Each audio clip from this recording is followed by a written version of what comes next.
నమస్తే, welcome to up front news. నేను మీ అమూల్య. ముందుగా హెడ్లైన్స్ చూద్దాం. ఎమ్మెల్యే శ్రీ గణేష్ పై దాడికి యత్నం, ఓయూ పిఎస్ పోలీసులకు ఫిర్యాదు.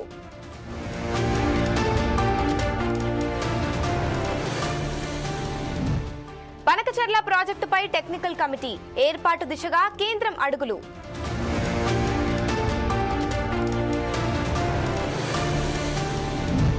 తిరుపతిలో ప్లేన్ కు సాంకేతిక లోపం, 40 నిమిషాల పాటు గాల్లోనే చక్కర్లు.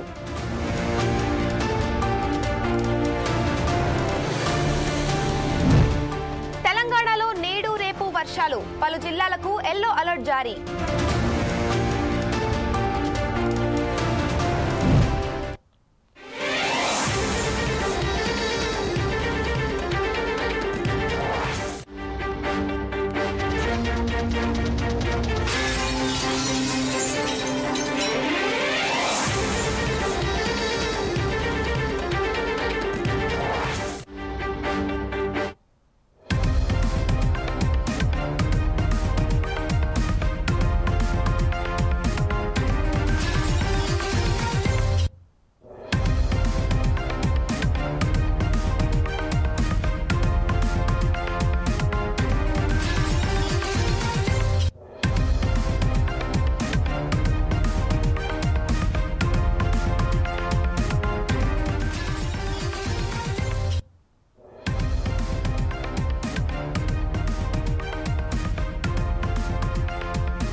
బనకచర్ల ప్రాజెక్టుపై కేంద్రం టెక్నికల్ కమిటీని ఏర్పాటు చేయనుంది. దీనికి సంబంధించిన సాంకేతిక పరిపాలన వ్యవహారాల పరిశీలన కోసం 12 మంది సభ్యులతో ఈ కమిటీ ఉండనుంది. ఇందుకోసం కేంద్ర జల సంఘం ప్లాన్ చేస్తుంది. అయితే ఈ కమిటీలో ఆంధ్రప్రదేశ్ రాష్ట్రానికి చెందిన 3 సభ్యులను ప్రతిపాదించే విషయంపై చంద్రబాబు ప్రభుత్వం నిర్ణయం తీసుకున్నట్లు తెలుస్తోంది.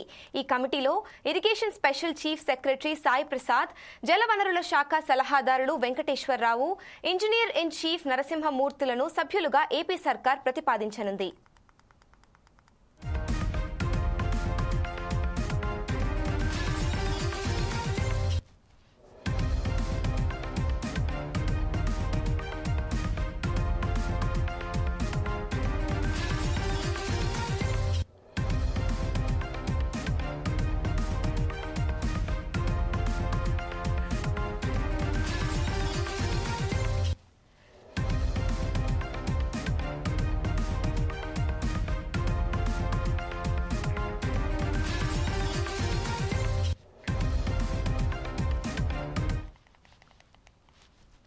బనకచర్ల ప్రాజెక్టుపై కేంద్రం టెక్నికల్ కమిటీని ఏర్పాటు చేయనుంది. దీనికోసం సంబంధించిన సాంకేతిక పరిపాలన వ్యవహారాల పరిశీలన కోసం 12 మంది సభ్యులతో ఈ కమిటీ ఉండనుంది. ఇందుకోసం కేంద్ర జల సంఘం ప్లాన్ చేస్తుంది. అయితే ఈ కమిటీలో ఆంధ్రప్రదేశ్ రాష్ట్రానికి చెందిన 3 సభ్యులను ప్రతిపాదించే విషయంపై చంద్రబాబు ప్రభుత్వం నిర్ణయం తీసుకున్నట్లు తెలుస్తోంది. ఈ కమిటీలో irrigation special chief secretary Sai Prasad, జలవనరుల శాఖ సలహాదారులు వెంకటేశ్వరరావు, ఇంజనీర్ ఇన్ చీఫ్ నరసింహమూర్తులను సభ్యులుగా ఏపీ సర్కార్ ప్రతిపాదించనుంది. ఇక ఈ 3 పేర్లను ఈ రోజు లేదా రేపటిలోగా కేంద్రం జల సంఘానికి పంపే అవకాశం ఉన్నట్లు అధికార వర్గాలు పేర్కొన్నాయి. ప్రాజెక్ట్ నిర్మాణం, డిజైన్, నీటి వినియోగ నిబంధనల పరంగా ఈ కమిటీ కీలకంగా వ్యవహరించే ఛాన్స్ ఉంది. బనకచర్ల ప్రాజెక్ట్ అంశంపై త్వరలో కేంద్ర జల సంఘం నుంచి స్పష్టమైన మార్గదర్శకాలు వచ్చే అవకాశం ఉందని సమాచారం. ఆంధ్రప్రదేశ్ రాష్ట్రానికి ప్రాధాన్యత కలిగిన ఈ ప్రాజెక్టుపై కేంద్రం ఆసక్తి కనబరచడం పట్ల ఏపీ అధికారులు హర్షం వ్యక్తం చేస్తున్నారు.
Cantonment Congress party MLA Shri Ganesh convoy పై పలువురు దాడికి యత్నించారు. సుమారు 30 మంది యువకులు దాడి చేయబోయారు.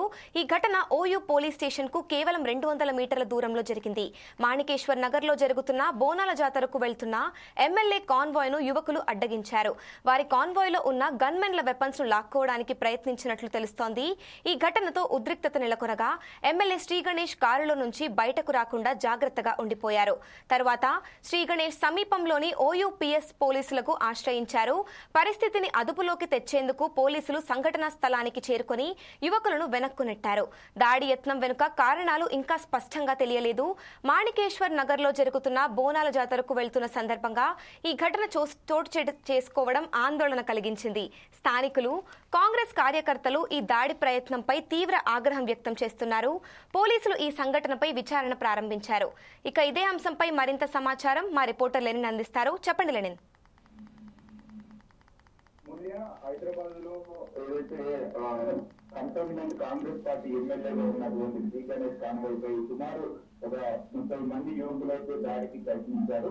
ఈ ఘటనలో దాదాపు శ్రీ గణేష్ కు సంబంధించినటువంటి గవర్నమెంట్ నుంచి వెటర్స్ లాక్కోవడానికి అయితే ఉన్నప్పుడైతే ప్రయత్నించారు. అయితే ఈ ఘటన దాదాపు ఏదైతే ఉస్మానియా యూనివర్సిటీకి సంబంధించిన పోలీస్ స్టేషన్ కు కేవలం 200 మీటర్ల దూరంలో అయితే జరిగింది. అయితే ఏదైతే ఎమ్మెల్యే శ్రీ గణేష్ కార్లో నుంచి బయటకు రాకుండా జాగ్రత్తలు అయితే తీసుకున్నారు. తర్వాత శ్రీ గణేష్ సమీపంలోని పోలీసులను ఆశ్రయించారు.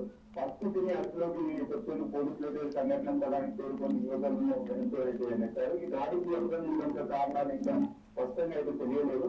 అయితే ఏదైతే మాణికేశ్వర నగర్లో జరుగుతున్న బోనాలకు వెళ్తున్న సందర్భంలో ఈ ఘటనను చోటు చేసుకోవడం ఆందోళన జరుగుతుంది. అయితే ఏదైతే స్థానికులు, కాంగ్రెస్ కార్యకర్తలు ఈ దాడి ప్రయత్నంపై తీవ్ర ఆగ్రహం వ్యక్తం చేస్తున్నారు. అయితే ఇప్పటికే పోలీసులు ఈ ఏదైతే ఘటనకు సంబంధించినటువంటి విచారణ అయితే ప్రారంభించారు. మరి ఏ కోణంలో వాళ్ళు దాడికి పాల్పడ్డారో అసలు ఏంటి దాడి నుంచి దాడి ఉన్నటువంటి విషయాలు ఏంటి అని అనేక విషయాలపైన పోలీసులు అయితే దర్యాప్తు ముమ్మరం చేపట్టారు. Thank you Lenin.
తిరుపతిలో ఇండిగో విమానానికి ప్రాణాపాయ పరిస్థితి త్రుటిలో తప్పింది.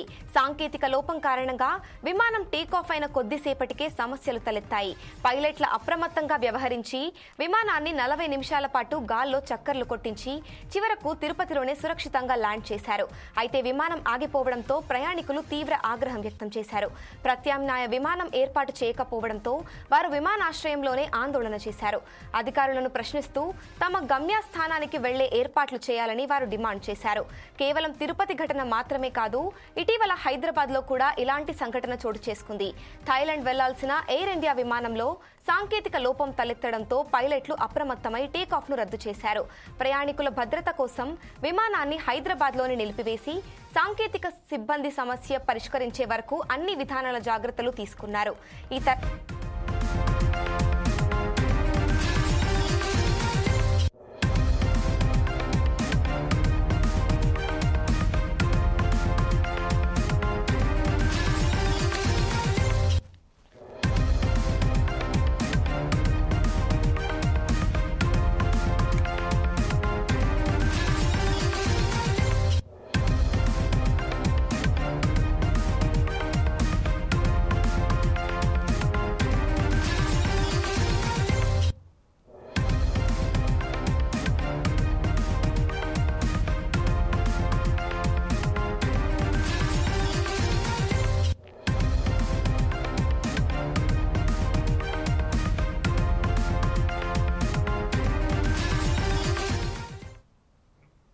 ఈ తరహా సంఘటనలు ప్రయాణికులలో ఆందోళనను పెంచుతున్నాయి. అయితే విమానయాన నిపుణులు మాత్రం భద్రతే ప్రథమ ప్రాధాన్యత అని చెబుతున్నారు. చిన్న లోపం కనిపించినా అప్రమత్తంగా వ్యవహరించడం వల్లే పెద్ద ప్రమాదాలు నివారించబడుతున్నాయని వారు అభిప్రాయపడుతున్నారు.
తెలంగాణలోని పలు జిల్లాల్లో భారీ నుంచి అతి భారీ వర్షాలు కురిసే అవకాశం ఉందని వాతావరణ శాఖ తెలిపింది. కొన్ని జిల్లాలకు ఎల్లో అలర్ట్ హెచ్చరికలు జారీ చేసింది. ఆదిలాబాద్, మంచిర్యాల, కొమురంభీం ఆసిఫాబాద్, జయశంకర్ భూపాలపల్లి, కరీంనగర్, పెద్దపల్లి, మహబూబాబాద్, హనుమకొండ, వరంగల్, మెదక్, నాగర్ కర్నూల్, కామారెడ్డి జిల్లాల్లో పలు చోట్ల అతి భారీ వర్షాలు కురవనున్నాయని వాతావరణ శాఖ పేర్కొంది.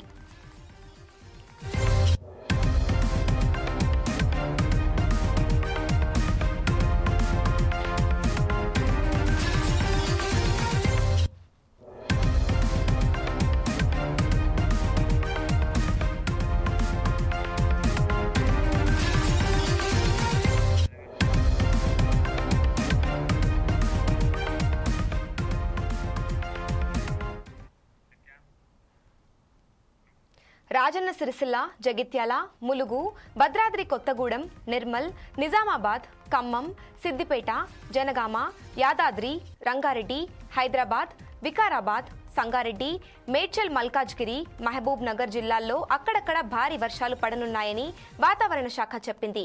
అక్కడక్కడ ఉరుములు, మెరుపులతో కూడిన వర్షాలు కురవనున్నాయని హెచ్చరికలు జారీ చేసింది. బుధ, గురు వారాల్లో కూడా రాష్ట్రంలోని పలు జిల్లాల్లో భారీ వర్షాలు కురిసే అవకాశాలున్నట్లు తెలిపింది. రాష్ట్రంలో గత 4 నుంచి 5 రోజుల నుంచి వర్షాలు కురుస్తున్నాయన్నారు. ఇక ఇదే అంశంపై మరింత సమాచారం మా రిపోర్టర్ లెనిన్ అందిస్తారు. చెప్పండి లెనిన్.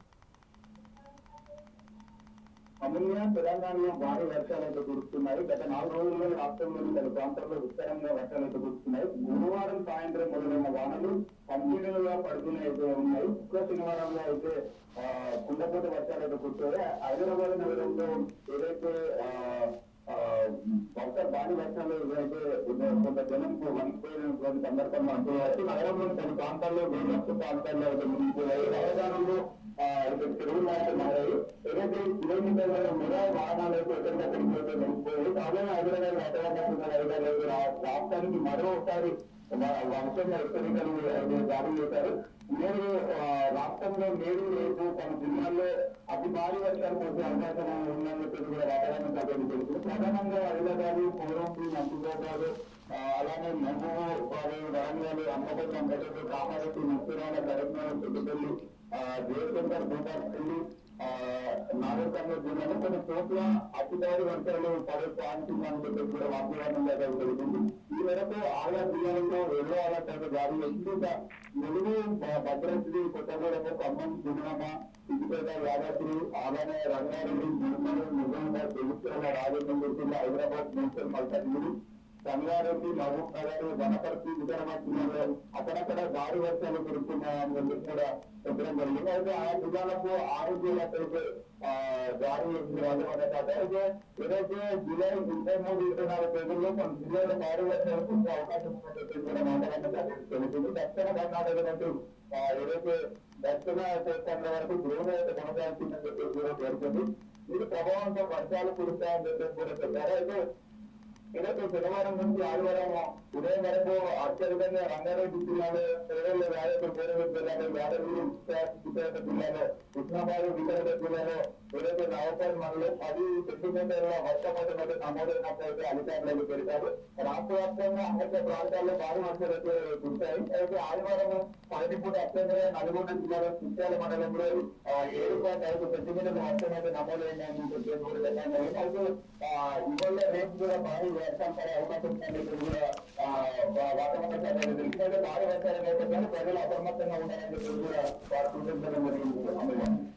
Thank you Lenin.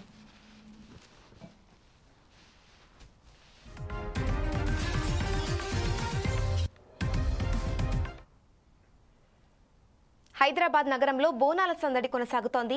ఈ క్రమంలో నటి నిధి అగర్వాల్ చిత్రపురి కాలనీలో ఉన్న కనకదుర్గ అమ్మవారిని దర్శించుకున్నారు. బోనం సమర్పించి అమ్మవారి ఆశీస్సులు పొందారు. పవన్ కళ్యాణ్ కథానాయకుడిగా నటిస్తున్న చిత్రం హరిహర వీరమల్లులో జ్యోతి కృష్ణ దర్శకులు, నిధి అగర్వాల్ కథానాయకి ఏఎం రత్నం నిర్మించారు. ఈ మూవీ జూలై 24న పాన్ ఇండియా స్థాయిలో విడుదల కానుంది.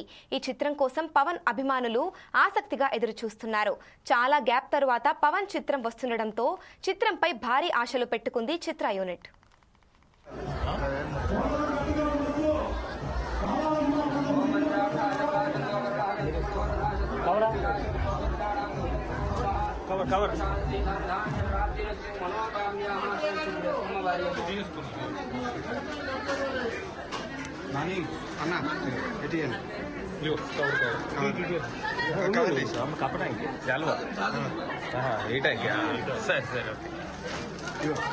चलो अక్కడ ఉంది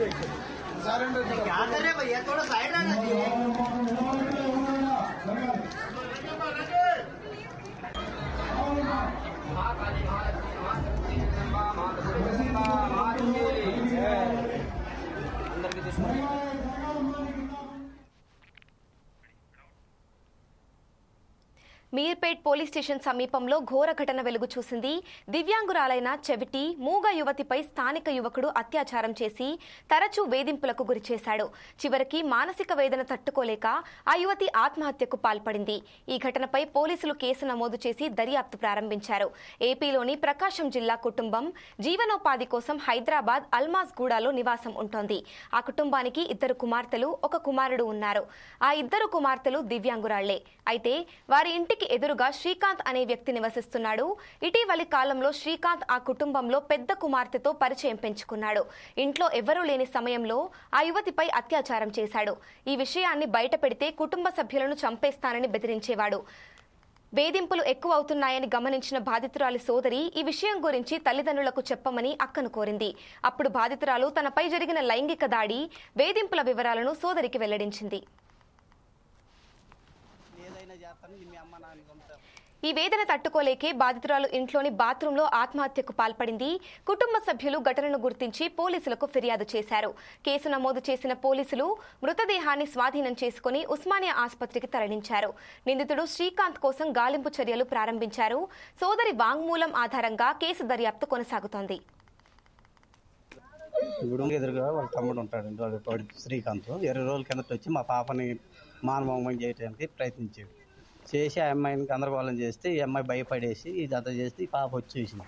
గొంతు కోసాడు. అప్పటికి ఆ అమ్మాయి లొంగలేదు. గొంతు కోస్తే ఈ అమ్మాయి చూసిందని చెప్పేసి వాడు బాత్రూంలో పోయి దాంకున్నాడు. దాంకుంటే ఈమె వచ్చేసి లోపలికి గడి పెట్టేసేసి వాళ్ళు వదిన ఇక్కడ ఎదురింట్లో ఉంటుంది. ఆమె తీసుకొచ్చేసి ఈమె అక్కడ పంపించేసి ఇంటి వాళ్ళు పైన ఉంటే వాళ్ళని వెళ్ళటానికి పై పోయి కిందకి వచ్చేసరికి ఏమో బండి బయటికి పంపించేసింది. ఇంట్లోకి వచ్చేసి ఇంకా అంతలోకి ఆ ఇంటి ఆయన నాకు ఫోన్ చేశాడు. నేను వచ్చినాక వాడు గోడ దూకి అటు వెళ్ళిపోయాడు. అంతా అటు వెళ్ళిపోయాడు. ఇంక ఏం చూసి మాకు ఇంటి ఆయన ఫోన్ చేస్తే నేను వచ్చేసరికి ఇంకా అంబులెన్స్ ఎక్కిచ్చారు. ఇంకా 2 మాటలు రావండి వీళ్ళకి. ఇవాళ చూస్తే నిన్న వాడు ఎక్కడి నుంచి వచ్చాడో మళ్ళీ బెదిరించేసరికి ఇంకా మళ్ళీ నన్ను ఏదైనా చేస్తాను, మీ అమ్మ నాన్న చంపుతాము అని చెప్పేసరికి ఇప్పుడు మళ్ళీ ఆమె భయపడేసి మళ్ళీ మా అమ్మను మా నాన్న ఏమన్నా చేస్తారని నేను బతుకుంటేనే కదా ఇదంతా అని చెప్పేసి ఇంకా ఆమె సూసైడ్ అనుకుని చేసింది. శ్రీలక్ష్మి గతంలో ఏం పెట్టలేదు. అప్పుడు మామూలు అంటే మనకి ఇదంతా ఎంత ఐడియా లేదు. ఇప్పుడు ఈ పాప మొత్తం నాకు సైకిల్లోనే మొత్తం చెప్తుంది. నిన్న ఏం చనిపోయినా చెబుతుంది మమ్మల్ని ఎట్లా బెదిరించారు, ఎట్లా చేశారని. ఇప్పుడు ఎదురుగా వాళ్ళ తమ్ముడు ఉంటాడండి, వాడు శ్రీకాంత్. 20 రోజుల కిందట వచ్చి మా పాప. మరింత సమాచారం కోసం చూస్తూనే ఉండండి 4 Sides TV.